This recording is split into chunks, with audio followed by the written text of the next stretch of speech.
तो नमस्कार दोस्तों, तो आज हम लोग पढ़ेंगे एक्सरसाइज 3.1 जो इक्वेशन दिया रहता है, लाइन का इक्वेशन जो होता है उसके बारे में आज पढ़ेंगे कि कौन सी लाइन पैरेलल होती है, कौन सी लाइन एक दूसरे को इंटरसेक्ट करेंगी, उसकी कंडीशन क्या क्या है।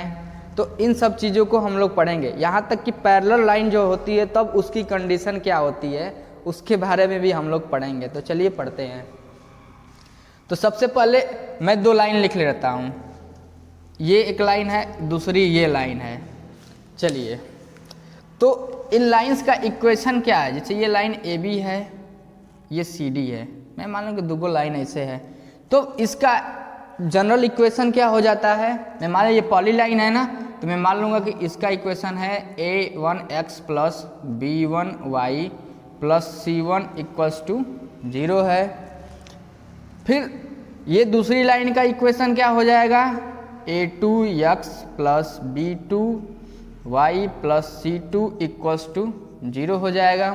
अब देखिए, ये दो लाइन का तो हमने इक्वेशन लिख दिया। अब इस लाइंस में कौन सी लाइन पैरेलल होगी, कौन सी लाइन एक दूसरे को कोइंसाइड करेगी, कौन सी लाइन एक दूसरे को इंटरसेक्ट करेगी, तो इन सब चीज़ों को हमें पढ़ना है। अब तो चलिए पहली कंडीशन हम लोग पढ़ेंगे। फर्स्ट कंडीशन गिवन है कि यदि ये दोनों लाइन एक दूसरे को इंटरसेक्ट करें, if these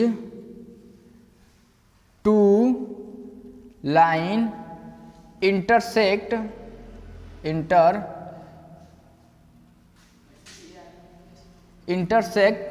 to each other, यदि ये दोनों लाइन एक दूसरे को इंटरसेक्ट करेंगी तब क्या कंडीशन बन जाएगा। तो देखिए, पहली लाइन हमारा में माना ये है और दूसरी लाइन हमारा ये हमारा ए बी हो गया और दूसरी लाइन ये हमारा सी डी हो गया। ये दोनों इक्वेशन दोनों लाइंस यहाँ पर एक दूसरे को क्या कर रही है, इंटरसेक्ट कर रही है ना, मतलब प्रतिच्छेदित करना। इंटरसेक्ट का मतलब होता है काटना या प्रतिच्छेदित करना। यदि ये दोनों लाइन एक दूसरे को कहीं ना कहीं काटेगी तो वहाँ उसका कुछ ना कुछ कंडीशन तो बनेगा। तो चलिए देखते हैं क्या कंडीशन बनता है। तो यदि ये लाइन एक दूसरे को इंटरसेक्ट करती हैं तब कंडीशन क्या बनता है।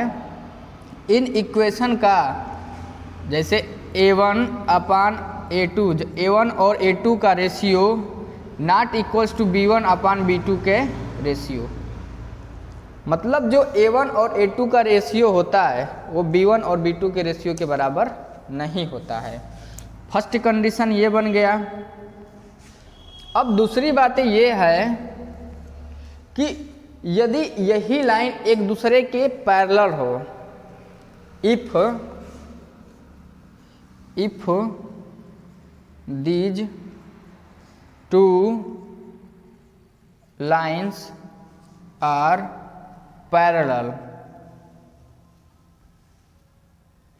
पैरेलल्स हो तब क्या होगा। तो देखिए पैरेलल्स की कंडीशन क्या बन, नीचे दिख रहा है ना, तो पैरेलल्स की कंडीशन क्या हो जाती है, जो a1 और a2 का रेशियो है, a1 अपान में a2 का जो रेशियो है वो तो b1 अपान b2 के रेशियो के बराबर हो जाता है, b1 अपान में b2 के रेशियो के बराबर हो जाता है। लेकिन जब c1 और c2 की बात आती है तो वो बराबर नहीं होता, but not equals to c1 upon c2 ratio. ठीक, तो ये दो कंडीशंस को नोट कर लीजिए। फिर मैं बता रहा हूँ कि जब लाइन एक दूसरे को कोइंसाइड होती है तब क्या कंडीशन बनता है। चलिए नोट कर लीजिए।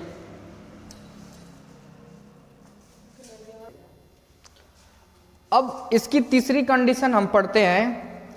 तीसरी कंडीशन क्या है, इफ दीज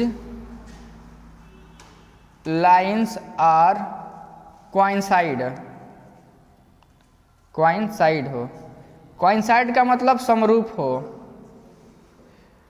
जब ये लाइन समरूप हो जाएंगे तब हमारी कंडीशन क्या बन जाती है, तब हमारी कंडीशन ये बन जाती है कि जो a1 और a2 का रेशियो है वो तो इक्वल्स हो जाता है b1 अपान में b2 के रेशियो के, but not equals not equal से नहीं, लेकिन क्या होता है C1 और C2 के रेशियो के भी बराबर हो जाता है। जब ये कंडीशन फुलफिल करेगा इक्वेशन में तो हम कहेंगे कि दिस लाइन्स आर क्या कोइंसाइड यानी समरूप है। हिंदी वाले भी जान लें कि पैरेलल को बोलते हैं समांतर।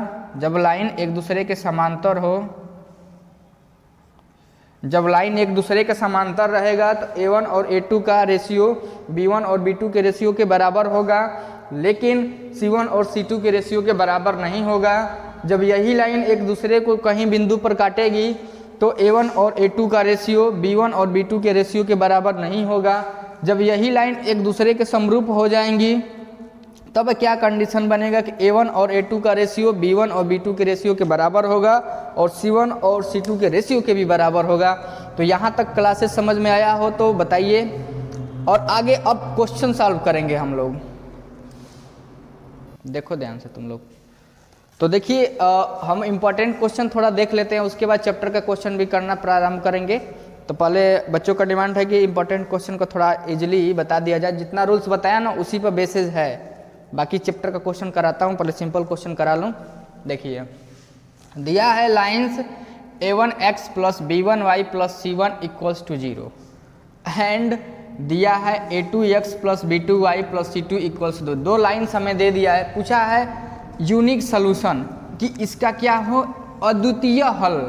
यूनिक सॉल्यूशन का मतलब होता है अद्वितीय हल, मतलब अद्वितीय, इसके जैसा दूसरा हल नहीं होना चाहिए। तो जाहिर सी बात दूसरा कब नहीं होगा, जब मिलेगा नहीं, यानी इक्वल्स नहीं होगा, तभी तो कहेंगे कि ये केवल अपने आप में ही यूनिक है। तो क्या हो जाएगा इसका, देखो दो लाइन्स है ना, यानी अद्वितीय हल होने का मतलब ये है कि ये लाइन एक दूसरे को कहीं ना कहीं इंटरसेक्ट करेगी, और इंटरसेक्ट करने का मैं कंडीशन बताया हूँ अभी। क्या होता है A1 अपान में A2 का रेशियो, A1 और A2 का रेशियो B1 और B2 के रेशियो के नॉट इक्वल्स टू होता है, बताया हूँ अभी ना। तो ये कंडीशन, ये हमारा राइट आंसर हो जाएगा पहले क्वेश्चंस का। चलिए दूसरे क्वेश्चन की तरफ चलते हैं। नेक्स्ट क्वेश्चन का है कि टू नॉन पैरेलल नॉन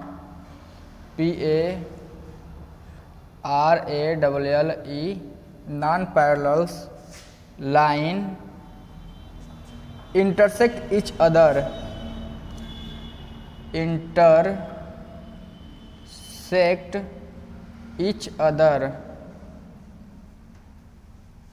देखिए कहा है कि two non parallel lines intersect each other at, मतलब क्वेश्चन कहने का मतलब ये है कि दो नॉन पैरेलल का मतलब दो ऐसी रेखाएं हैं जो एक दूसरे के समांतर न हो। नॉन पैरेलल का मतलब समांतर न हो, यानी समांतर रेखा क्या होता है, एक ये रेखा है तो दूसरी ये रेखा है, यानी दोनों के बीच का डिस्टेंस सेम होना चाहिए। इसको बोलते हैं समांतर रेखा, पैरेलल रेखा। अब यही कहा है कि नॉन पैरेलल, यानी ये रेखा कहीं ना कहीं एक दूसरे को इंटरसेक्ट कर रही हैं।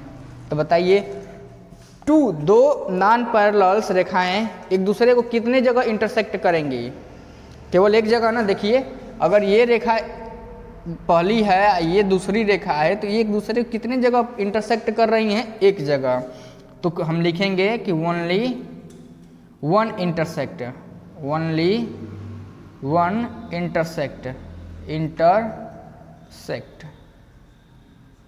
केवल एक जगह एक दूसरे को प्रतिच्छेदित करेगी।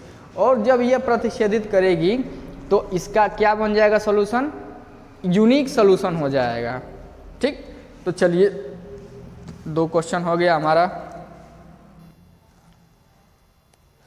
तो चलिए ये तीसरे क्वेश्चन की तरफ, हम तीसरा क्वेश्चन मैंने लिख दिया है, आप पढ़िए। देखिए क्वेश्चन क्या कह रहा है कि if the lines represented by, पहली लाइन्स को ऐसे रिप्रेजेंट किया है और दूसरी लाइन को रिप्रेजेंट किया है 2x प्लस 5y प्लस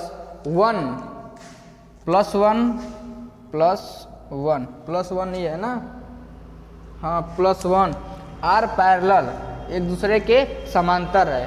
तब कहा है कि वैल्यू p का, जो इसमें p है ना, इसी का वैल्यू फाइंड करना है। तब देखिए देखने में क्वेश्चन तो बहुत लगेगा कि बहुत हार्ड है, लेकिन चलिए इसको इजी तरीके से करते हैं।